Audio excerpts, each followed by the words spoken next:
Disney Cruise COVID Rules 2021.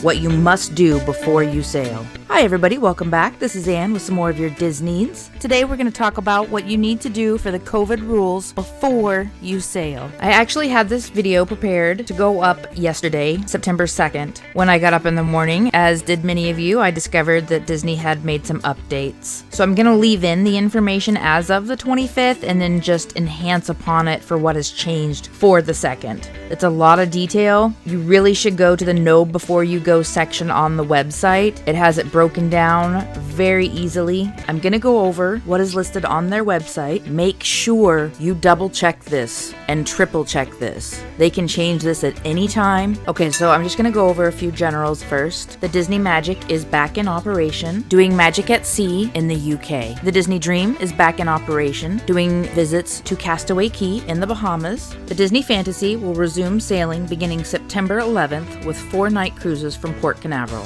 These 4-night sailings became available to book beginning August 25th. The Disney Wonder sailings have been changed. Disney Wonder itineraries of September 24th and September 26th have been canceled. If you were on one of those sailings, contact them. You should have received an email, but make sure and contact them. In addition, the 7-night Disney Wonder cruise that was scheduled for October 1st has now been broken down into 2 cruises. Also, any guests that were scheduled for October 26th or October 31st will have that 5-night reservation automatically changed to a 4-night itinerary. And the Disney Wish will be coming into play next summer. So, for sailings in the Bahamas between September 3rd and November 1st, 2021, the Bahamas will require that all passengers age 12 and older be fully vaccinated. They just updated that to include now all destinations, regardless of where you are going, all 12 and up must be vaccinated. Also, with the vaccination, they had previously said that you did not need to take any testing if you have a vaccination. That has changed as of September 2nd. Now, 12 and up is required to be vaccinated, and you must do the port embarkation testing in order to get on the ship.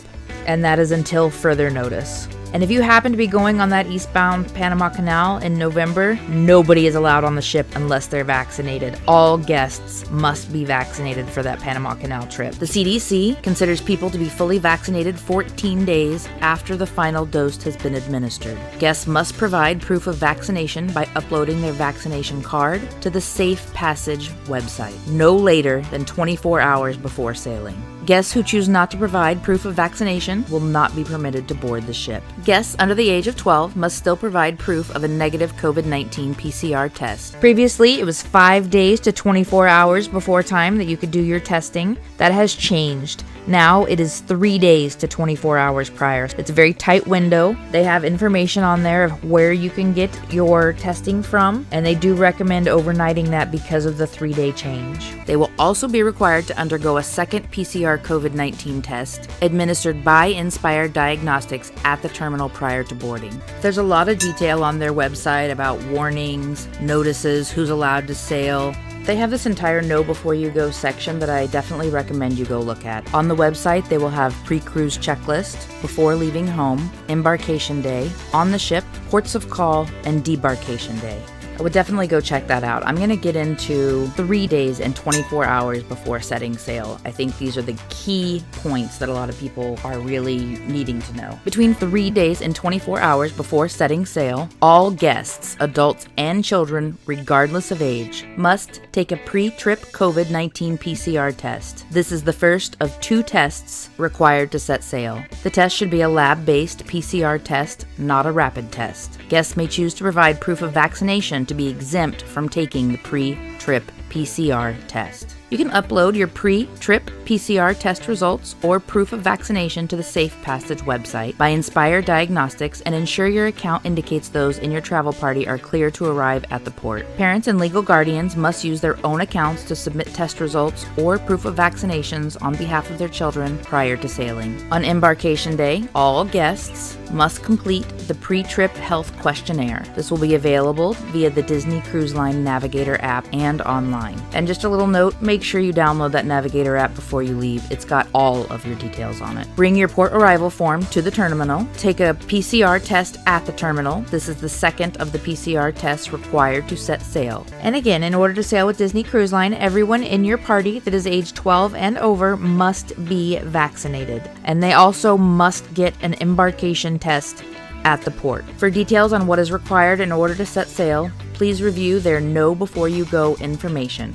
You can also contact them. So as far as fully vaccinated, in order to sail with Disney Cruise Line, everyone in your party that is age 12 and over must be vaccinated against COVID-19 before sailing. Approved vaccines include those produced by Pfizer, Moderna, Johnson & Johnson, and AstraZeneca.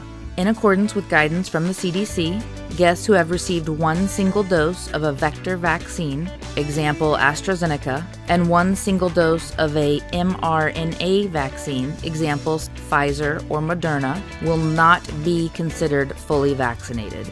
Guests who have received one dose of Moderna and one dose of Pfizer are considered fully vaccinated per CDC guidelines. And again, in order to sail with Disney Cruise Line, everyone in your party that is age 12 and over must be vaccinated. And they also must get an embarkation test at the port. Keep in mind, fully vaccinated guests who have traveled outside the U.S. within 5 days prior to sailing must undergo a PCR test at the terminal paid for by Disney Cruise Line. Additionally, travel insurance is not required for vaccinated guests arriving from outside the U.S. on sailings originating in the U.S. To learn more about that, go to their Before Leaving Home information. All guests, regardless of age, are required to undergo a PCR COVID-19 test administered by Inspire Diagnostics at the terminal prior to boarding. This is the second of 2 COVID-19 PCR tests required to set sail. Guests with positive test results, as well as those in their travel party, will be denied boarding. The $65 test fee will be charged to the folio of all guests 12 years and older. Guests under 12 years of age will be tested at no charge. Disney Cruise Line acts as the paying agent for Inspire Diagnostics and will remit the entire cost of the COVID-19 test to Inspire Diagnostics. Debarkation day testing. All guests, regardless of age, on 5-night and longer sailings are required to undergo a PCR COVID-19 test administered by Inspire Diagnostics on the ship prior to debarking. A $65 test fee will be charged to the folio of all guests 12 and older. Guests under 12 years of age will be tested at no charge. Physical distancing. Disney is reducing guest capacity aboard their ships and adjusting experiences to promote physical distancing. This includes limiting capacity and implementing physical distancing measures in terminals and areas of ships. Signage throughout the ship reminds guests and crew to practice physical distancing. Physical barriers have also been installed in areas where physical distancing may be difficult to maintain, like at check-in and guest services. Close-up interactions with Disney characters have been paused, and youth activities are experienced in small group settings. Face coverings are required for all guests ages 2 and up, and this does include those who are fully vaccinated. Exceptions include when guests are in their staterooms or actively eating, drinking, or taking a photo. The photo is while they are stationary and maintaining an appropriate physical distance. Face coverings are not required for guests outdoors while on board the ship and at designated locations on Castaway Cay. Face coverings may be required in ports of call based on local government requirements. At this time, based on guidance from the health authorities, neck gaiters, open chin triangle bandanas, and face coverings containing valves, mesh material, or holes of any kind are not acceptable face coverings. Costume masks are not considered appropriate and are prohibited from being worn. The use of face coverings is not a substitute for physical distancing. Make sure you download their app. There's a ton of information on there that will talk about all of their current policies as well. A few other important details, important information for health and safety measures, ports of call, and offerings may change at any time without notice. Upon reopening, certain onboard venues, experiences, and other offerings will be modified or unavailable, will have limited capacity, and will be subject to limited availability, advanced reservations, or even closure. A health acknowledgement is always done before any cruise. Basically, you must agree that by boarding a Disney Cruise Line ship, you are confirming that you and all persons in your party have not been in close contact with someone confirmed or suspected of COVID-19 within the last 14 days and are not experiencing any of the symptoms. You must report to Disney Cruise Line if you experience any symptoms while on board as well. Guests who cannot confirm all of those states of health must not board the ship. If at any point during their cruise a guest does not meet all of those criteria, they and their traveling party and close contacts will be required to isolate. If you need to reschedule, give them a call. They are also issuing some COVID-19 warnings that there is an inherent risk of exposure and it exists in any public place where people are present. COVID-19 is an extremely contagious disease that can lead to severe illness and death. According to the CDC, senior citizens and guests with underlying medical conditions are especially vulnerable. By sailing with Disney Cruise Line, you voluntarily assume all risks related to exposure and agree to follow all health and safety measures implemented by Disney Cruise Line and any relevant governments and authorities. Help keep each other healthy. They also go into a little bit about what to expect on your next Disney cruise. That is more of what they have available. What I have seen from watching YouTube videos is that there are also a few changes. In addition to the COVID testing, the vaccination, the social distancing, if you have sailed Disney Cruise Line before, there are a few changes, and even if you haven't, there are a few changes. You must select your port arrival time during your online check-in. Once you have that port arrival time, you'll also have a boarding group number, and you cannot arrive earlier than that port arrival time. It is a 15-minute window, and you must arrive during that 15-minute window. This is very strict. If you arrive early, they will send you away. I haven't heard what happens if you arrive late. I would really try not to do that. When you do your online check-in, make sure you have passports, passport cards, photos ready. They're going to ask for you to upload that verification. They did not used to do this in the past, so you could just get on the check-in, bypass all the important information, grab your port arrival time real quick, and then go back to fill everything in. You can't do that now. You need to make sure you have the details of who's traveling, how they're approved.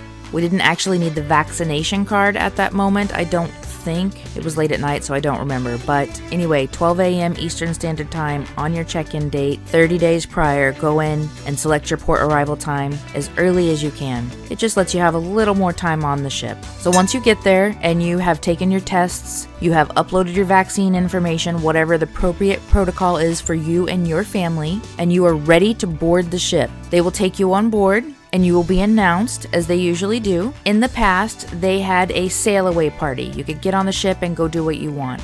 Now, when you get on the ship, there will be socially distanced circles for you to stand on. A crew member will guide you to your circle, and about 10 families, I believe, 8 to 10 families, will experience a welcome from Mickey and Minnie. Once that welcome is completed, my understanding is that you go to your room to get your Key to the World card. They used to administer Key to the World cards in the port when you checked in. Now that will be at your stateroom. Once you get your card, then you can do the muster drill. My understanding is that the muster drill is partially on your app and partially going to the actual location to check in. And then from there, once that is completed, you can go and have lunch. So just a little recap, you will do all of your testing or vaccines and have that uploaded before you arrive, as well as any testing that may be needed at the port. Then you can get on the ship with your announcement, stay in the lobby in a socially distanced area for a welcome from Mickey and Minnie, go to your stateroom to get your Key to the World card, and then complete your muster drill. I'm really excited to see how the muster drill is done. It used to be everybody kind of standing in one spot, and you'd be standing out there in the sun, and if somebody was late, it was not comfortable or fun. I really hope they keep this new muster process. These are all new rules, and they can change at any moment. But this is what we're seeing happening now, and this is what Disney Cruise Line has stated on their website for must-dos in order to travel. My pro tip is always to check in as soon as you possibly can to get that earliest port arrival time. So that's what I've got. I have not, just again, I want to state, we have not been on a ship since COVID has started. That's everything we know right now for the special rules for cruising with Disney. I'm super excited that cruising is coming back. It's one of our favorite ways to travel. Thank you for joining us. If you haven't yet, please subscribe. Ring that little bell if you want to know when we put out any new information. We will be sailing on the Disney Wonder in the next couple of months and are super excited to share all of that detail. And we'll see you real soon with some more Disneys.